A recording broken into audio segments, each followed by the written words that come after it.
So we spoke about the domain names, using your name and your brand in those domain names. We also talked about email addresses where they were using your name.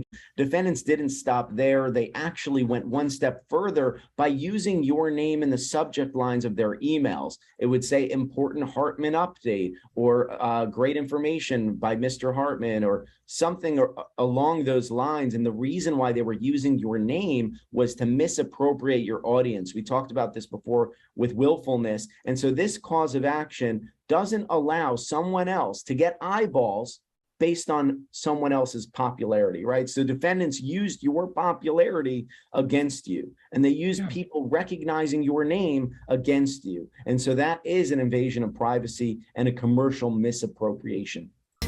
And now, here's your host, Jason Hartman, with the complete solution for real estate investors.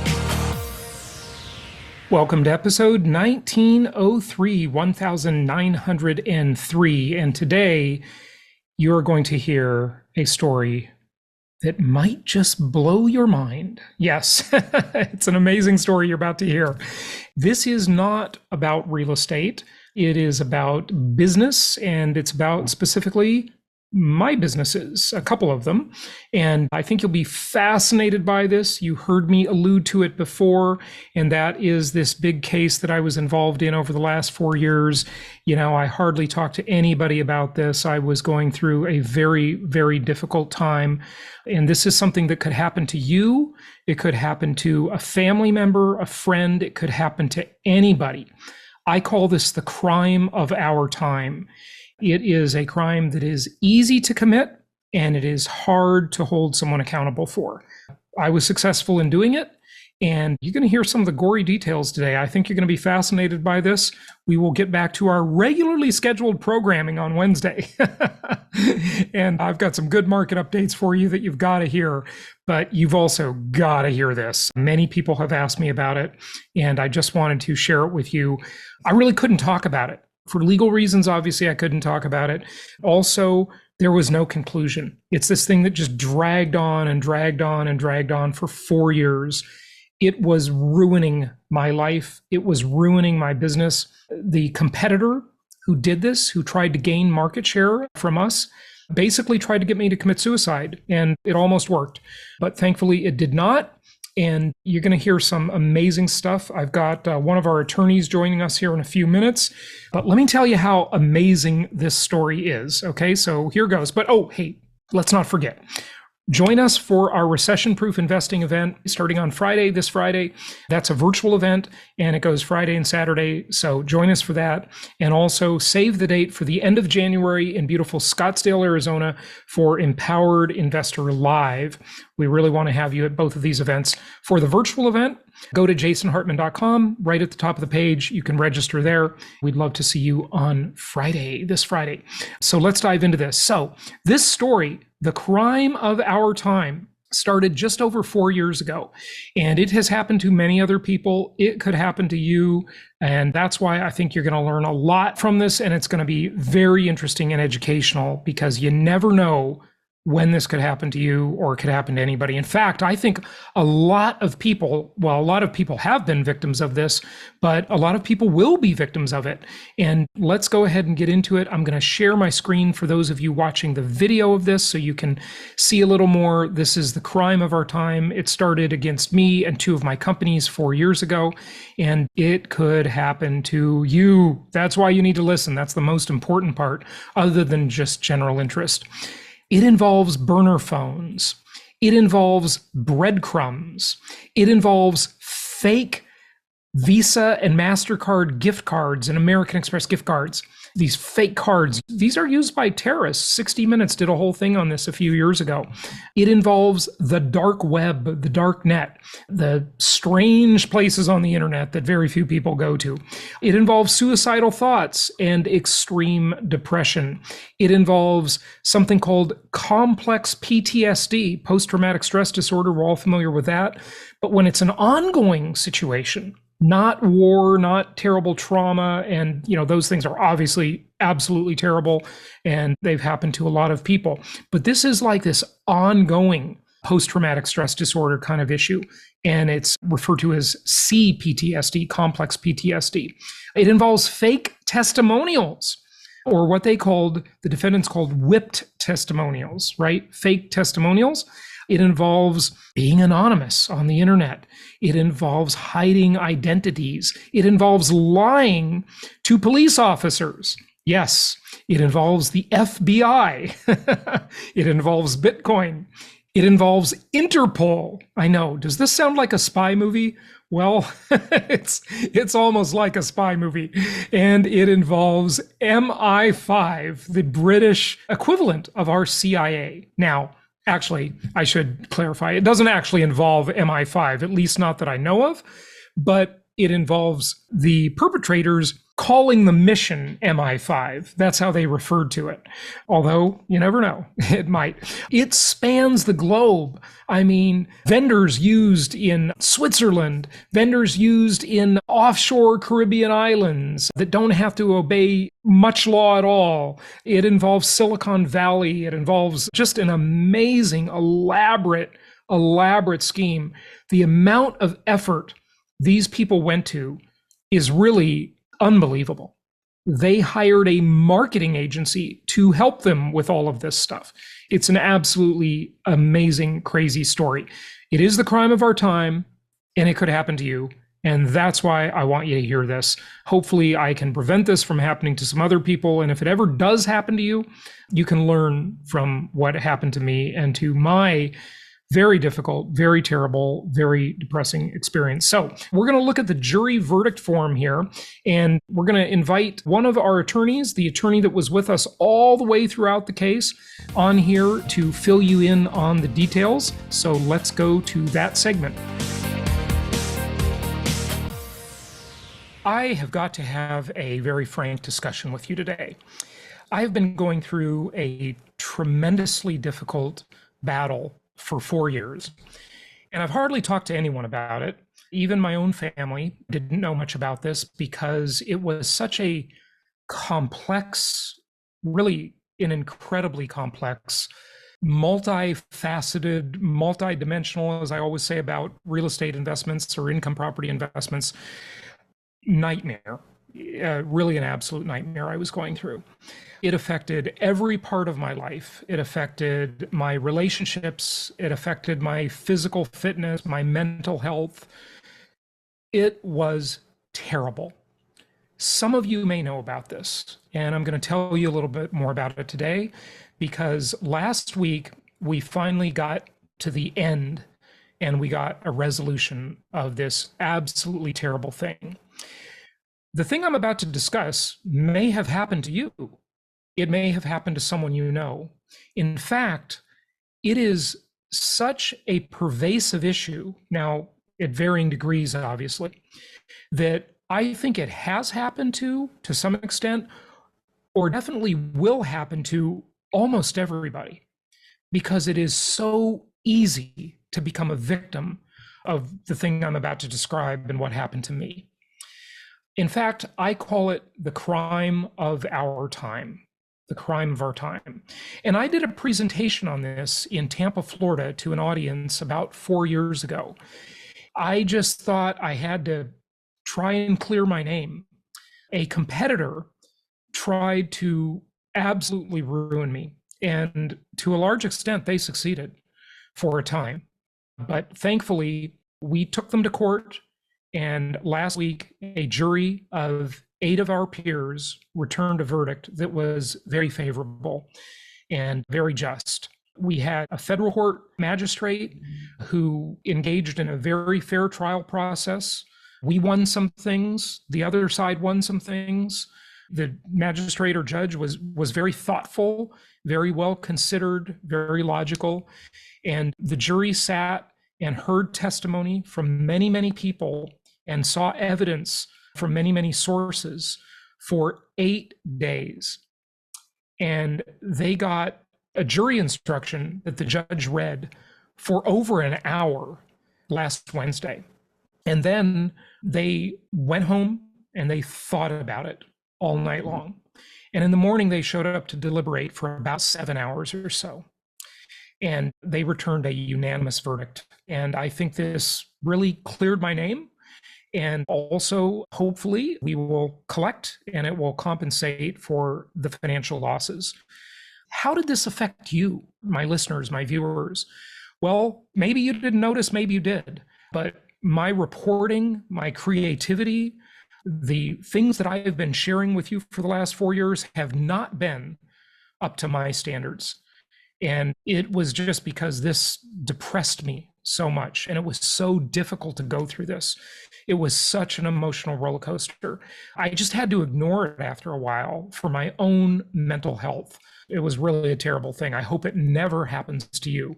And I think by hearing my story, you'll learn a lot about how to prevent this possibly, how to deal with it if it happens to you or a friend or a family member or a colleague. And I think it's very important. So the attorney that has been with me from the beginning on this is with me today. And I'd like to introduce him. He did a great job on the case. And that is Stephen Pollock. Stephen, welcome. How are you? Hey, Jason, thanks for sharing your story. I'm happy to be here. And I was happy to be with you from the outset and get you justice. Yeah, well, thank you very much. And, you are quite literally the only person who really knows what I went through. And my mother came and attended the trial. So she now knows. And at the end of the first day, or actually the first day at the lunch break, she says, Jason, why didn't you tell me about this? I had no idea this was happening to you. It was just such an awful thing, but I think you saw it for what it was at the beginning, Stephen. You helped me hire investigators. This was a global issue. It was just unbelievable. So, maybe you can just tell the listeners and viewers what happened a little bit. We're going to show you and share the jury verdict form. This is a fascinating case. Someone has got to make a movie about it. What happened? Maybe you can describe it better than I. Sure, I could tell tell the you story if you would. Definitely from the legal standpoint, I'm happy to tell the story. I think if any particulars about how you're feeling was definitely, I'll defer to you. But of course, as a lawyer, I'm going to give the disclaimer. Yeah, everything I say here is just my opinion based on my experiences and what happened in the case. But starting from the outset, I'll tell you from my perspective, you were a client that came to me under dire circumstances. You needed immediate relief. And usually I don't get that. Usually cases come in, they're either considering a lawsuit or, they have a lawsuit filed against them. They have 30 days to sort of figure out what's going on. You can get an extension from there. Your situation was very different. You needed immediate help. You had learned about this website that was out there that had all sorts of falsities and salacious content about you, about your businesses, about your history. And there was an email that was being sent out to your clients and colleagues that actually had your name in it. There was impersonation. Whoever was emailing said that they were emailing from Jason Hartman, and they were emailing out links to this website, this hit website that they put out about you. And so you first learned about this in July of 2018, and you found me and said, Mr. Pollock, you got to help me resolve this. I don't know how many emails are going out to my clients and colleagues. I don't know how vast this is. I don't know who's doing it. Please help me stop it. And that's actually quite a difficult thing to do because the court system is a little antiquated, and they're not really the best forum to go to for cyber attacks, cyber bullying, or cyber intrusions. So we had to move really fast, and that's what we did. And we started hiring cyber investigators almost immediately. We reached out to domestic cyber investigators, and we actually had to reach out to a firm that I had knowledge of based in Tel Aviv, Israel, because they have some of the best minds in the cyber world. And luckily, they were able to give us some information. But even then, the sophisticated misconduct that was occurring here made it very difficult. And I'll sort of let you usher in the story, but that's the initial part of the story. That's how I first learned about it. That's how this case first began.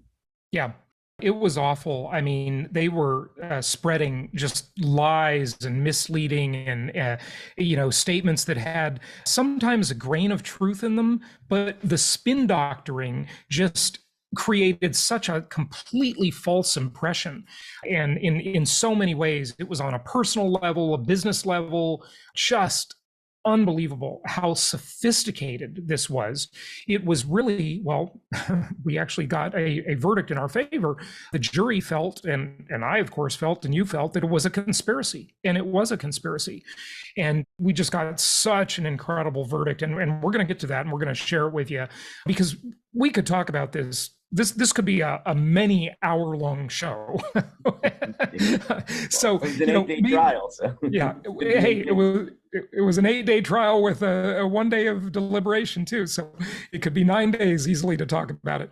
What's interesting is in the courtroom, a lot of people get worked up about what happens to them in life. I know I do.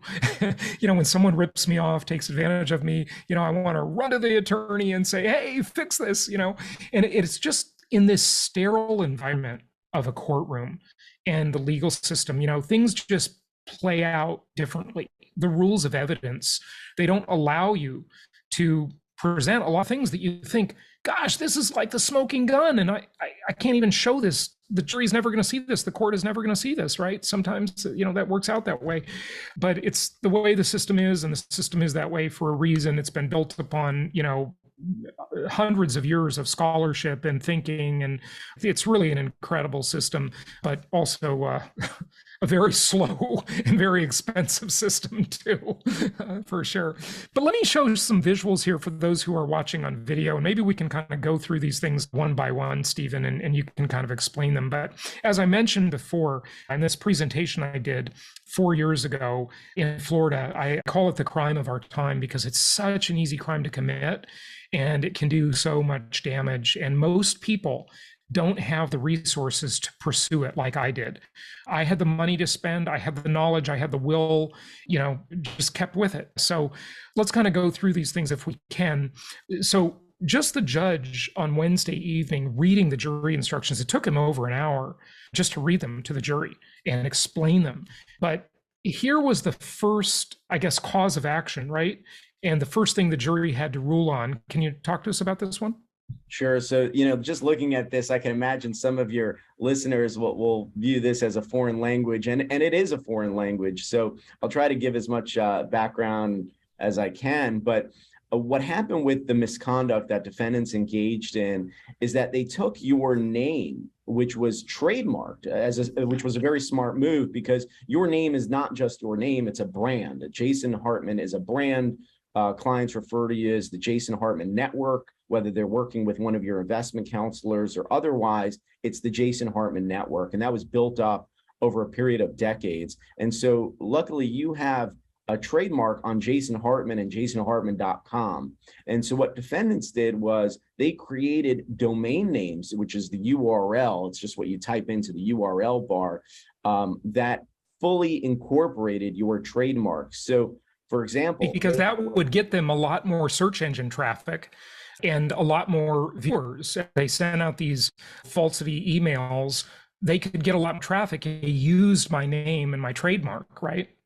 Yeah, exactly. And the court found that they were actually diverting traffic to themselves. And that was the goal of using your name. This competitor wanted to divert people looking for jasonhartman.com to their website, which was called jasonhartmanproperties.com, very similar to your most popular webpage, jasonhartman.com/properties.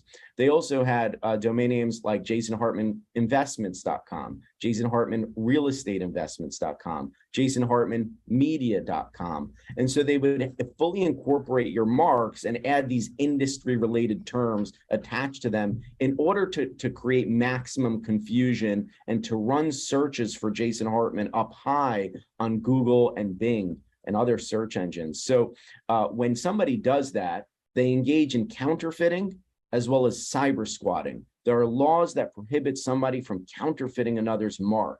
And so they engaged in the counterfeiting, and the court already found that before trial. We did a really good job on summary judgment, and we got some of these issues decided by the court because the evidence was indisputable, and defendants didn't dispute that they used these domain names and the reasoning for that. So all that was left for the jury was to decide, Was defendants' counterfeiting, which was already decided that they counterfeited, was it willful? And in this context, willful means, were they trying to steal your audience? Were they trying to misappropriate your goodwill?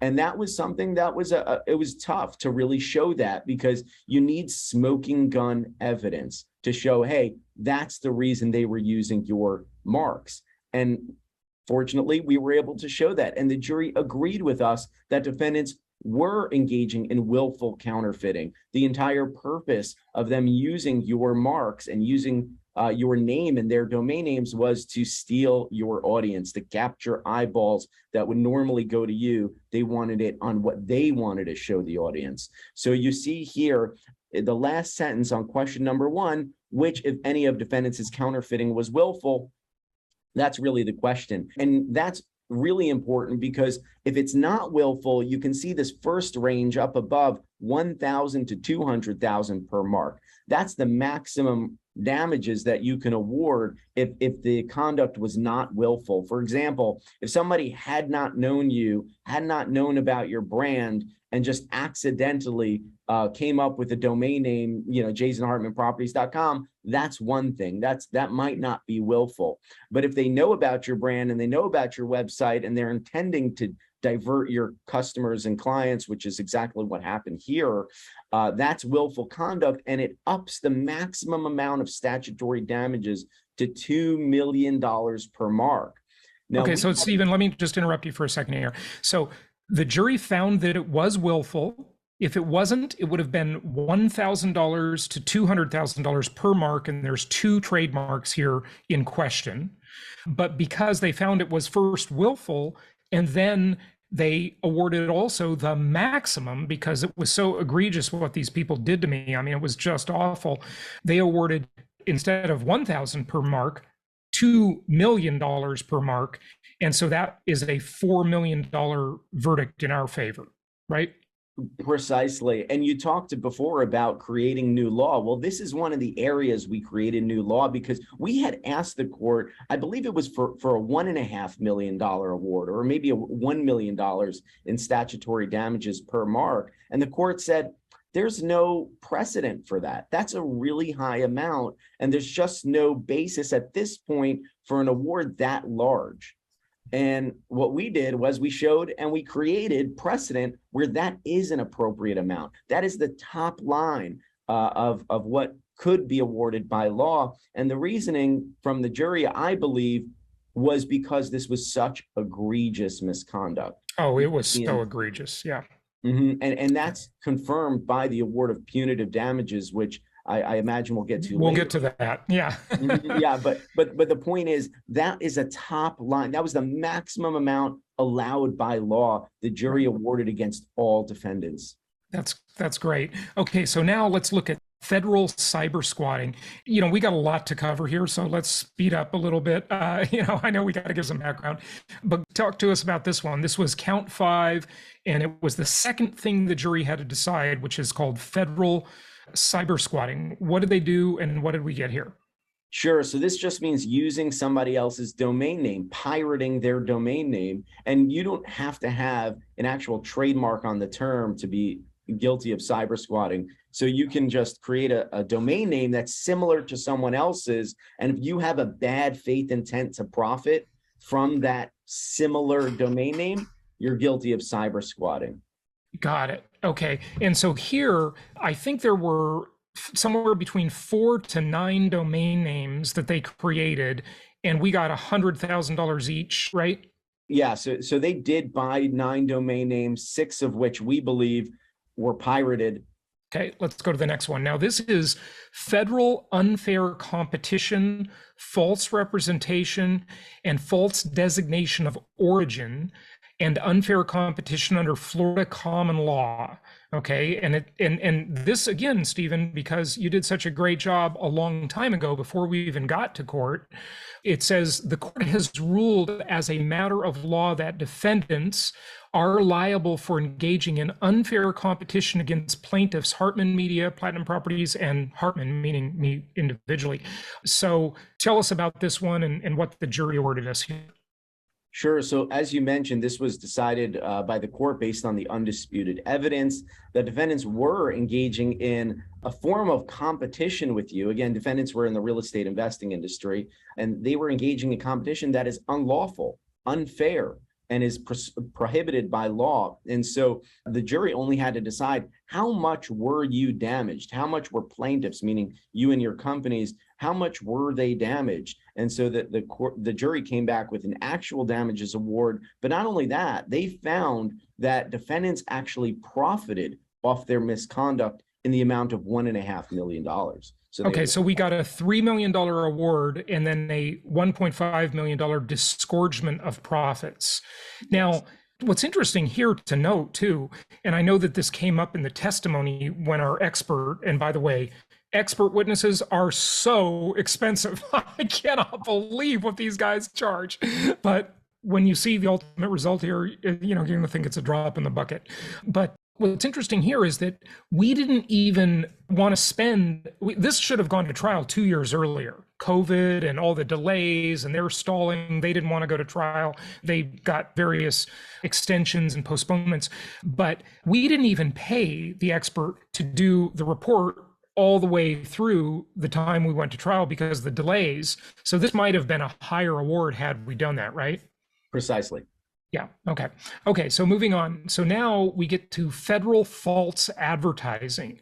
Okay. And it says, which, if any, defendants have plaintiffs proven by a preponderance of evidence are liable for federal false advertising? Answer yes or no for each defendant individually. And then if you find the defendants are liable for federal false advertising, what amount of money do you find should be awarded to plaintiffs as a result? Talk to us about this one.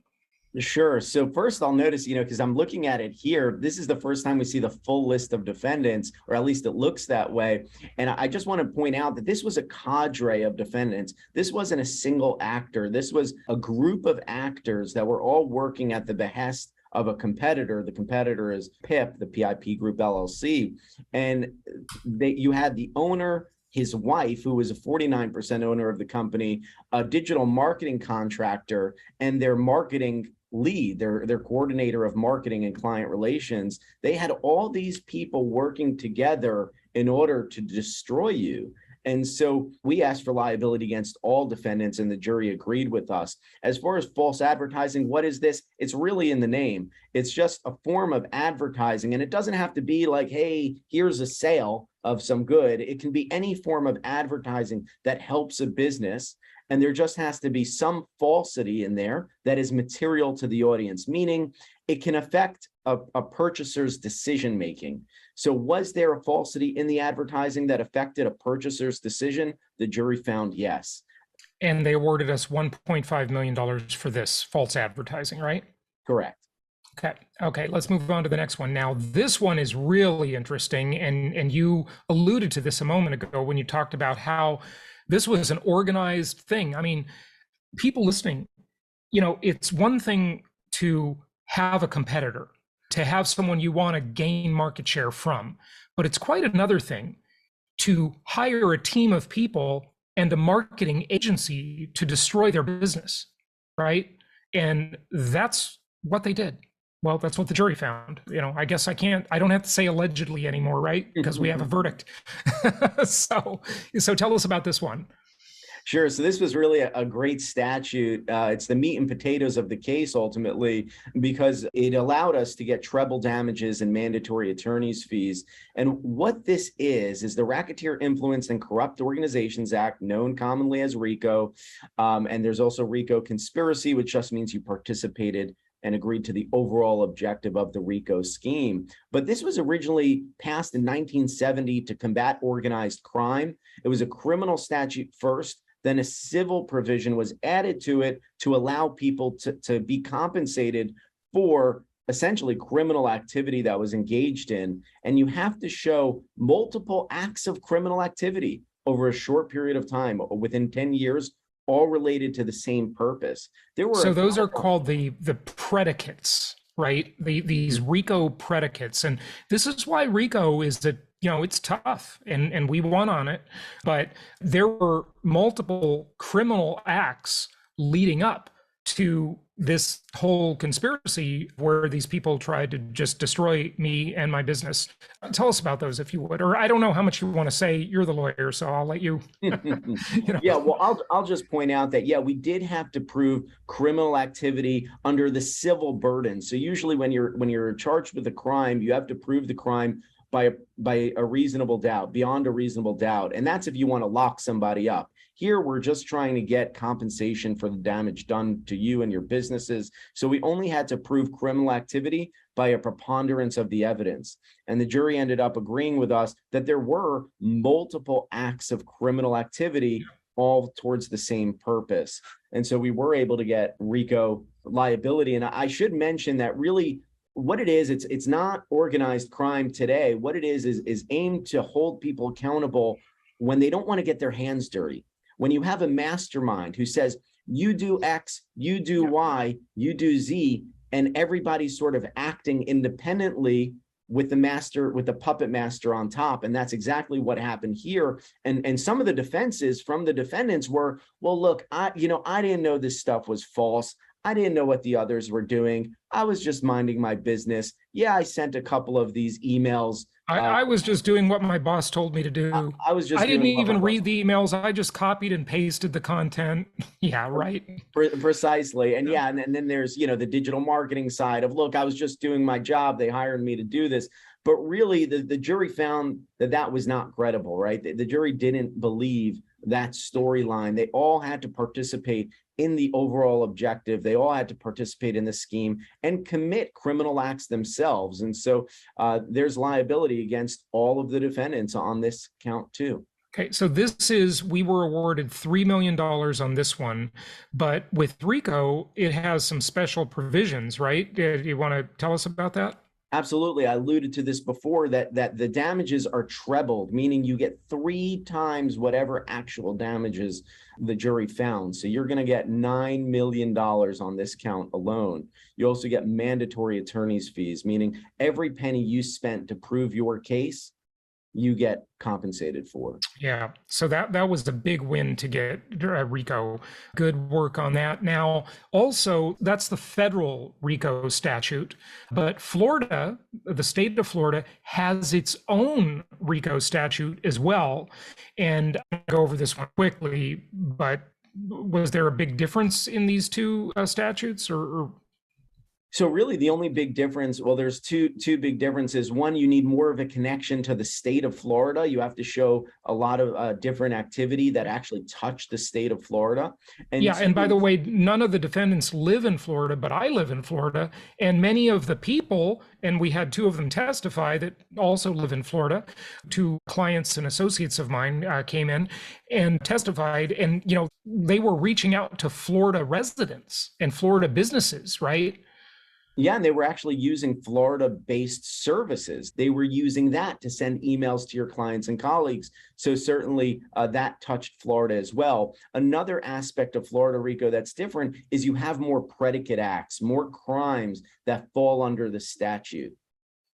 Okay. By the way, one of the things we had to do is mountains of discovery and investigative work. And I mean, folks, dealing with this was easily a 2-hour-a-day for the last 4 years commitment of my time. I mean, maybe more. Certainly in mental energy, it was more than that. But just the stuff I had to do, the people I had to hire, as I said to you before, Stephen, it was like starting another company. I mean, we had to hire so many people and so many resources and so many investigators and send out so many subpoenas. I mean, do you remember how many subpoenas did we have to do in this case? Oh, I remember at one point we had sent out 14 subpoenas within like 2 days. We needed to get information, and we had difficulty getting information from defendants at first. We had to file motions, meaning requests to the court asking for sanctions because and we got sanctions and spoliation sanctions and all kinds of stuff, right?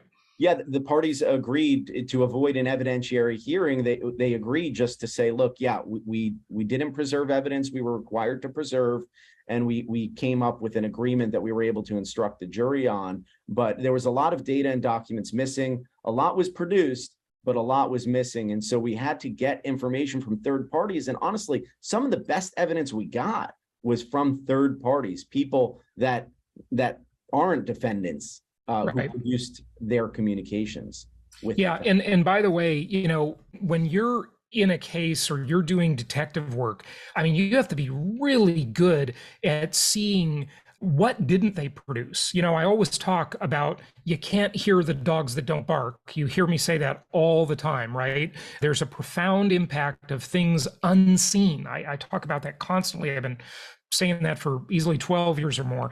And we knew that they were hiding things because we could tell by the conversations that they wouldn't sync up. And it was just an incredible amount of effort to understand all of that. So yeah, it's just quite a thing. So now we get to Florida statutory false advertising, and we got a $4.5 million award on this one. This basically says, which, if any, defendants have plaintiffs proven by a preponderance of evidence are liable for Florida statutory false advertising. They found all of them liable and awarded $4.5 million. Do you want to talk about this one? No, I mean, it's really covered by the things we spoke about already. It's just advertising in a false manner or including material falsities in advertisements. Okay, so now we get to count 8, which is Florida civil conspiracy. How does this differ from RICO? And tell us about this. This was another $3 million in the award. Folks, we're going to add this all up for you at the end, and you're going to be amazed at the number. But tell us about this one. Yeah, so it's actually count 13. It's 8th on the list, but I got to tell you, we took a very comprehensive approach and brought all legal counts that we possibly could. And that just means defendants violated all sorts of different laws. They violated civil and criminal laws. And so we had to package and unpackage this and make sure we were bringing the right counts to get accountability, full accountability. And so civil conspiracy just means that you agree with someone else to commit something unlawful, and you actually take a step towards doing that unlawful activity. It's sort of built into RICO. If you found RICO, you have to find civil conspiracy. I don't envision a circumstances where you have one without the other, although you could be engaging in a civil conspiracy without engaging in RICO. So, that hopefully that's not too confusing, but sure. Essentially that just means people are working together towards an unlawful end. And the jury found that all defendants were conspiring together to commit unlawful acts. Yeah, so that was another $3 million. Keep the tally, folks. Okay, so now we get to common law, and this one was particularly impactful on my personal life. Common law invasion of privacy and Florida statutory invasion of privacy, commercial misappropriation of likeness. So the question for the jury, question number 21, was, which, if any, defendants have plaintiffs proven by preponderance of evidence are liable for the unauthorized publication or use of Hartman's name or likeness? And then they awarded $3 million on this one against all 6 defendants. Talk about this one a little bit. So we spoke about the domain names, using your name and your brand in those domain names. We also talked about email addresses where they were using your name. Defendants didn't stop there. They actually went one step further by using your name in the subject lines of their emails. It would say important Hartman update, or great information by Mr. Hartman, or something along those lines. And the reason why they were using your name was to misappropriate your audience. We talked about this before with willfulness. And so this cause of action doesn't allow someone else to get eyeballs based on someone else's popularity, right? So defendants used your popularity against you, and they used people recognizing your name against you. And so that is an invasion of privacy and a commercial misappropriation. And I don't know if you remember this. I don't know if this one actually was presented as evidence at the trial, but they did have my picture on their website at one time. And I think they got smart and took that down because that was more inflammatory even. And I think they had a picture of me with a dunce cap. and then they had just a comic picture of a guy with a dunce cap, and it wasn't me. Later they changed that out. But this is misappropriating someone's likeness and, like you said, gaining popularity off their name. Yeah.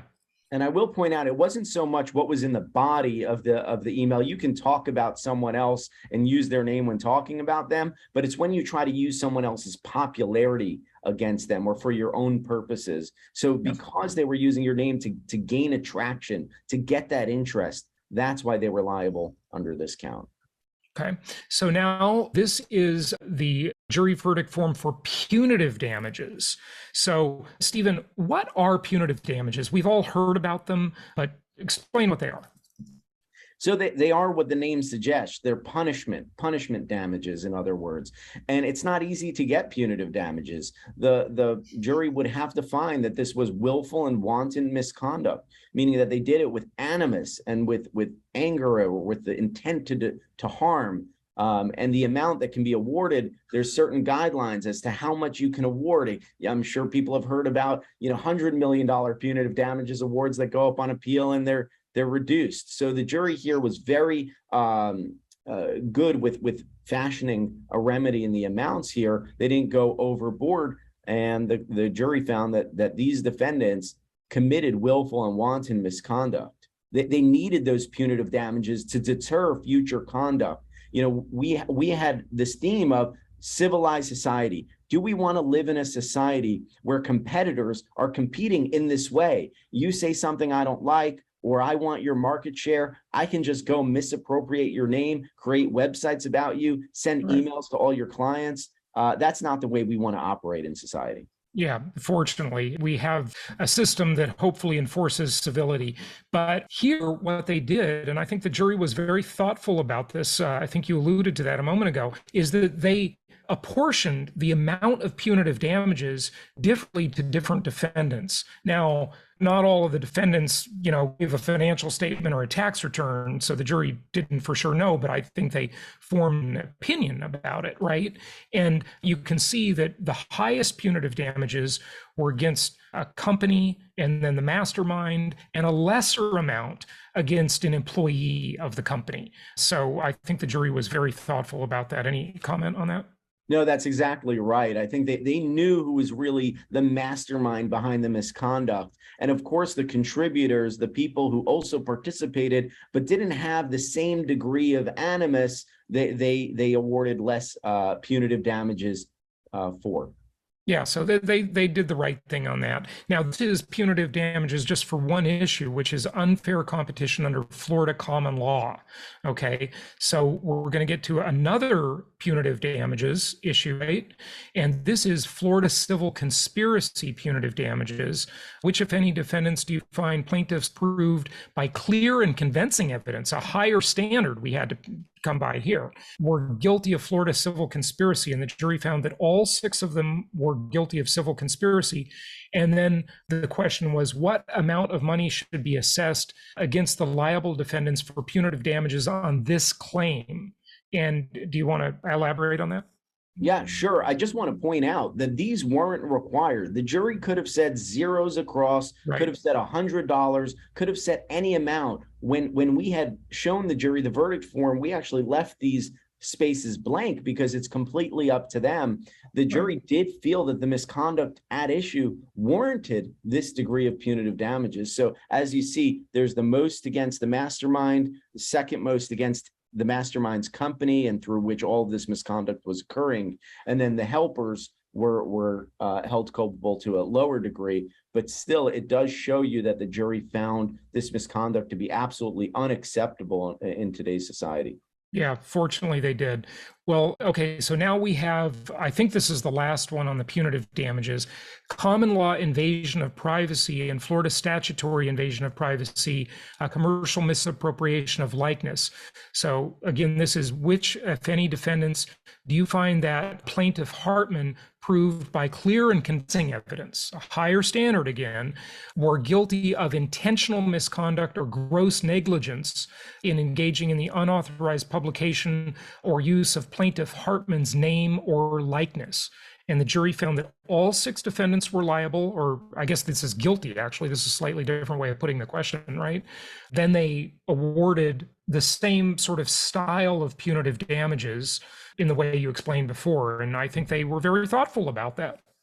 Yeah, precisely. Agreed. We had a really good jury pool. The jury pool is put together based on joint efforts of defendants and plaintiffs, and we each have a number of peremptory strikes, meaning we can strike certain jurors. Both sides kicked out people, right? Both sides kicked out people, exactly. And our jury pool paid very careful attention to the evidence. You could tell they were engaged the whole time. Sometimes, jurors are playing on their phones or doing something else. Our jurors were engaged the entire time. They were really considering the evidence, and each one had a monitor, a screen, so that they were able to see the exhibits right in front of them. And you would see all of them turn to these exhibits and pay close attention to the case. So we had a very thoughtful jury. And one other point about punitive damages, as you mentioned it, you have to prove it by clear and convincing evidence, which is a higher burden of proof. Right. There has to be a reasonable certainty, and we did prove that. Yeah, and it was great. I think the jury was just riveted to this case because, I don't know, everybody probably thinks their case is interesting, but this one was interesting. I mean, it was tragic. One of the things that I had said is that if I had to just stop reading this stuff and engaging with it and let you engage with it, some of this stuff I really didn't remember, or maybe I hadn't even seen until we got to trial, because I just had to zone out. I would have taken my own life had I looked at all this stuff. I mean, it was just so awful and evil what these people did to me. But I'm glad that justice was served. And, initially I had added wrong on this award. It adds up to basically $50 million. And then interest is assessed, I guess, from the time or the last part of the wrongdoing from October of 2018. And that interest alone adds like another $11 million to the award, bringing it up to $61 million. But the other side may fight about some of this. The jury's still out on this one because the jury's been dismissed, but the parties need to work out which damages are actually going to be sticking, because some of it's duplicative. So we are going to take out some of the damages, and we're going to agree to a final amount that's going to be actually entered as a judgment. You're going to have a judgment against all defendants. Well, folks, if you're thinking Jason is going to retire and be laying on a beach in the Bahamas, no way. I have, I could have easily retired many, many years ago, 15, 17 years ago when I sold my last company. And I've been working like crazy ever since, because I love what I do. And I just want to be able to do it without interference, be able to book the guests I want on my podcast without fear that they're going to be trolled by a competitor, told all sorts of lies about me and all kinds of just crazy stuff. That this case was just unbelievable. But what else would you like people to know about this, Stephen?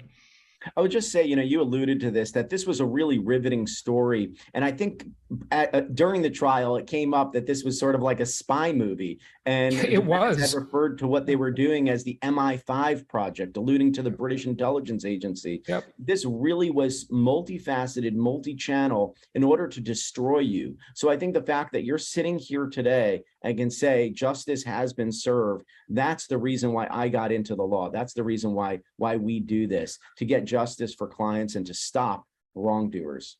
Yeah. And you did a great job at this one for sure. And that's a high calling, a noble calling, because there are a lot of wrongdoers out there and they need to be stopped. And this one, it took 4 years basically, but we saw it through to the end. And maybe we should cue the Elton John song now. I'm still standing.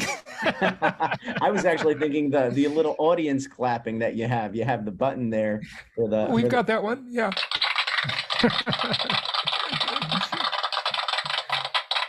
Absolutely. A huge victory and a huge justice has been served. Yeah, well, and thank you for all of your help. And if anyone has this happen to them or, wants to know more about it, I'm happy to talk about it more. But it was just a terrible thing to go through, but I'm glad justice was served. I haven't collected a penny yet, but hopefully we'll start collecting some money soon. And Stephen, thank you again for all of your help and sticking by me in all this. It was a tremendous undertaking, the hardest thing I've ever gone through in my life, no question. And just glad it's over and it came to a very good conclusion. So thank you again. Yep, my pleasure. Thanks for having me on.